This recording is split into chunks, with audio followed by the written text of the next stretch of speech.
ये है United states of America, हमारी पूरी ह्यूमन हिस्ट्री की पावरफुल तरीन एम्पायर्स में से एक। अगर हम ह्यूमन हिस्ट्री की पावरफुल एम्पायर्स को देखें तो कोई भी बाकी दुनिया से इतनी दूर नहीं थी जैसे अमेरिका है, और इस डिस्टेंस के बावजूद अमेरिका जैसा दुनिया पर कंट्रोल किसी एम्पायर का नहीं था। 1890 के बाद से आज तक अमेरिका दुनिया की नंबर 1 इकोनॉमी है। सिर्फ 5% पॉपुलेशन शेयर होने के बावजूद दुनिया की 30% वेल्थ और रिसोर्सेज अमेरिका कंट्रोल करता है। पूरी दुनिया की 20% मैन्युफैक्चरिंग अमेरिका में होती है, और सिर्फ यही नहीं बल्कि इस वक्त पूरी दुनिया में जितनी भी मिलिट्री स्पेंडिंग होती है उसमें 40% शेयर अमेरिका का है। अब यहाँ एक चीज मेंशन करना जरूरी है कि ना तो हम प्रो अमेरिका हैं और ना एंटी अमेरिका। इस वीडियो का बेसिक पर्पस ये है कि न्यूट्रल रहते हुए फैक्ट्स को ऐसे प्रेजेंट किया जाए कि बहुत से लोग रियलिटी के बारे में एजुकेट हो सके। अमेरिका को दुनिया की सुपर पावर बनाने में बहुत से दूसरे फैक्टर्स के साथ साथ सबसे बड़ा रोल उसकी ज्योग्राफी का है। आज हमारे पास एक दिलचस्प विषय है, लेकिन पहले मैं कॉफी बनाऊंगा और फिर हम जारी रखेंगे। नॉर्थ अमेरिका की ज्योग्राफी इतनी गिफ्टेड है कि इट वाज नेचुरल कि जो भी सिविलाइजेशन यहाँ पर आबाद होगी वो वर्ल्ड सुपर पावर जरूर बनेगी। एंड लेट मी एक्सप्लेन कि मैं ऐसा क्यों कह रहा हूँ। अमेरिका को वर्ल्ड सुपर पावर बनाने में सबसे बड़ा रोल उसके रिवर सिस्टम का है, और सबसे बढ़कर इस मिसिसिपी रिवर का। लेक इटास्का से शुरू होकर गल्फ ऑफ मैक्सिको में गिरने वाला ये नॉर्थ अमेरिका का दूसरा और दुनिया का चौथा सबसे लंबा दरिया है। इस एक दरिया से अमेरिका के करीबन 30 और दरिया और लेक्स कनेक्टेड हैं, और इवन नॉर्थ अमेरिका का सबसे बड़ा दरिया मिजूरी रिवर भी एक पॉइंट पर इससे आकर मिलता है। इस एक रिवर का अमेरिका को ग्लोबल पावर बनाने में बहुत ही बड़ा रोल है। अमेरिका की 31 स्टेट्स का पानी इससे कनेक्टेड है, और अगर इस रूट को नापें तो इस सारे रिवर सिस्टम की लेंथ 4000 किलोमीटर बनती है। इस रिवर की असल स्पेशलिटी इसका बड़ा होना नहीं बल्कि नेविगेबल होना है। मतलब इस दरिया के पानी का फ्लो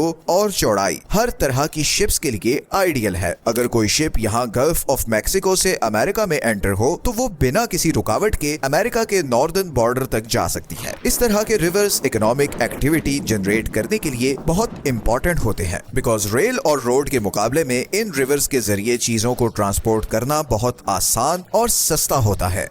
फर्क इतना है कि वाटर ट्रांसपोर्ट लैंड ट्रांसपोर्ट से 10 to 30 टाइम्स सस्ता होता है। इसीलिए मिसिसिपी रिवर के किनारे पर मौजूद फैक्ट्रीज और एग्रीकल्चरल फार्म्स के लिए अपनी चीजें यहाँ से बाकी दुनिया को एक्सपोर्ट करना बहुत ही आसान और चीप है।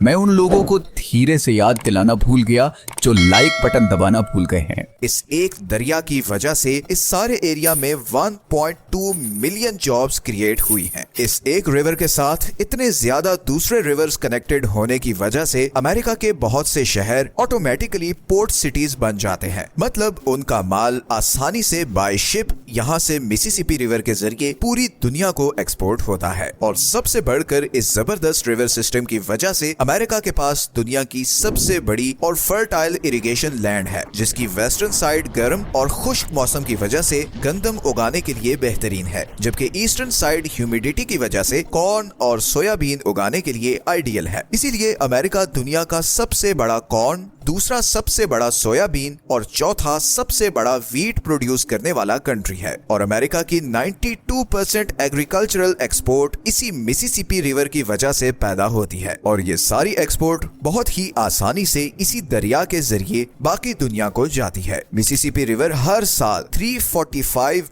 बिलियन की ट्रेड जनरेट करता है, और हर साल यहाँ से 630 मिलियन टन का सामान शिप्स के जरिए गुजरता है। दुनिया में सिर्फ एक और दरिया इसके मुकाबले का है, और वो है चाइना का यांगत्जे रिवर, जो दुनिया का तीसरा सबसे लंबा दरिया है। इस एक रिवर पर चाइना का 40% जीडीपी डिपेंडेंट है। चाइना की सारी इकोनॉमिक प्रोग्रेस और बूम के पीछे इसी एक रिवर का रोल है। हर साल 2.6 बिलियन टन का सामान इस रिवर से गुजरता है। इन रिवर्स का किसी भी कंट्री की इकोनॉमिक प्रोग्रेस में कितना बड़ा रोल होता है इसका अंदाजा तो आपको हो गया होगा, बिकॉज दुनिया की पहली और दूसरी सबसे बड़ी इकोनॉमी अपने दरियाओं पर हेविली डिपेंडेंट है। एक और चीज जो किसी भी कंट्री की इकोनॉमिक प्रोग्रेस के लिए बहुत इंपॉर्टेंट होती है वो है कोस्ट लाइन। अमेरिका के पास 20,000 किलोमीटर लंबी दुनिया की 8वीं सबसे बड़ी कोस्ट लाइन है। ये कोस्ट लाइन पूरे अफ्रीका अफ्रीकन कॉन्टिनेंट की कोस्ट लाइन से 5 टाइम्स बड़ी है, क्योंकि अफ्रीका की कोस्ट लाइन में बहुत से आइलैंड्स आते हैं जो रास्ते को ब्लॉक करते हैं। और फिर अमेरिका के पास दूसरा एडवांटेज ये है कि उसकी पैसिफिक और अटलांटिक दोनों ओशंस के साथ कोस्ट लाइन लगती है, जिसकी वजह से एक तरफ एशिया और दूसरी तरफ उसे यूरोप और अफ्रीका से ट्रेड का नेचुरल रूट मिला हुआ है। उसे ट्रेड करने के लिए बीच में किसी कंट्री को कोई फी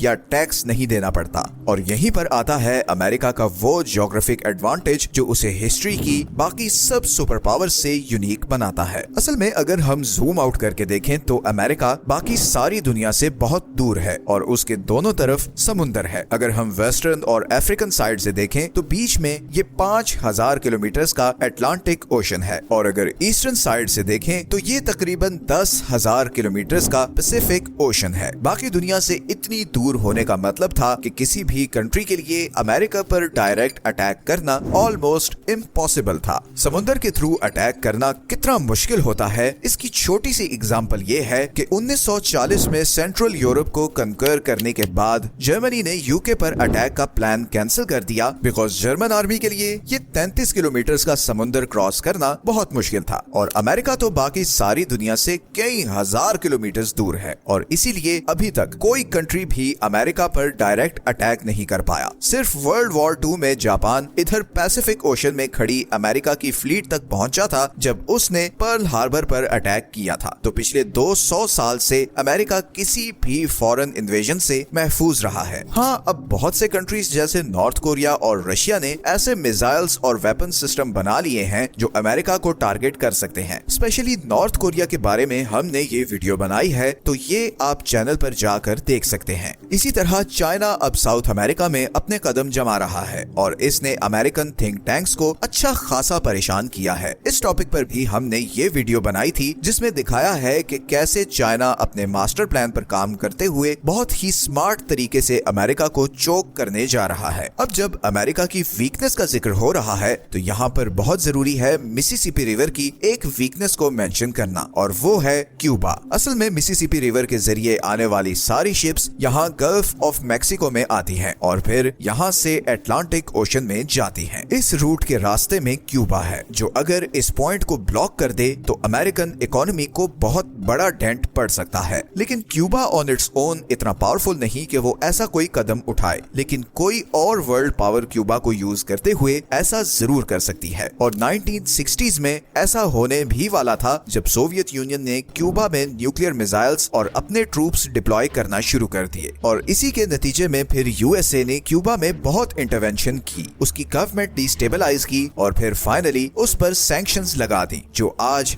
60 साल गुजरने के बावजूद स्टिल इन प्लेस है। बिकॉज अमेरिका डरता है कि एक डेवलप्ड क्यूबा डायरेक्टली उसे थ्रेटन कर सकता है या कोई और वर्ल्ड पावर उसे यूज करके अमेरिकन ट्रेड रूट्स को चोक कर सकती है, जिसके नताइज अमेरिकन इकोनॉमी के लिए डिजास्टरस होंगे।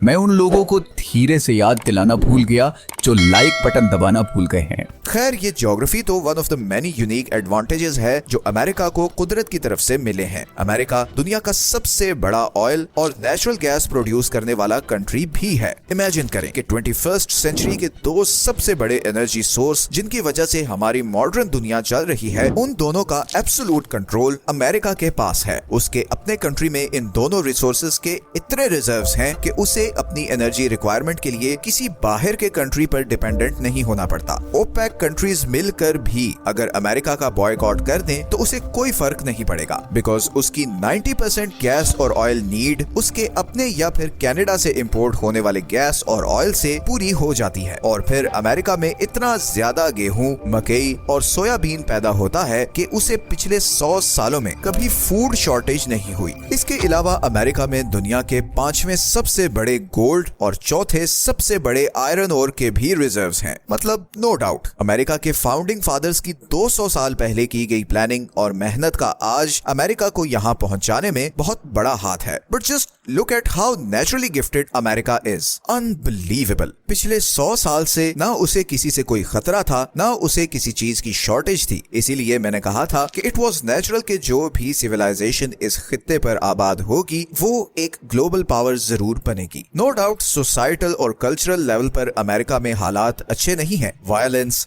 ड्रग्स और रेसिज्म के साथ साथ अनएम्प्लॉयमेंट भी बढ़ रही है। But still economically it's still a long way to go for America, because 200 साल पहले उसकी लीडरशिप ने जो उसे एक हेड स्टार्ट दिया है उसे रिवर्ट करना इतना आसान नहीं है। और फिर जियोग्राफिकली भी जो एडवांटेजेस उसे हासिल हैं वो दुनिया में शायद ही किसी और कंट्री को हासिल हों। ये हैं वो सारे सोर्सेज जहां से हमने इस वीडियो के लिए कंसल्ट किया है। अगर आपको ये वीडियो अच्छी लगी है तो चैनल को सब्सक्राइब जरूर कर लें। आपके लिए तो शायद ये छोटी सी चीज हो, मगर हमें इससे बहुत मोटिवेशन मिलती है। मिलते हैं नेक्स्ट वीडियो में एक और इंटरेस्टिंग टॉपिक के साथ।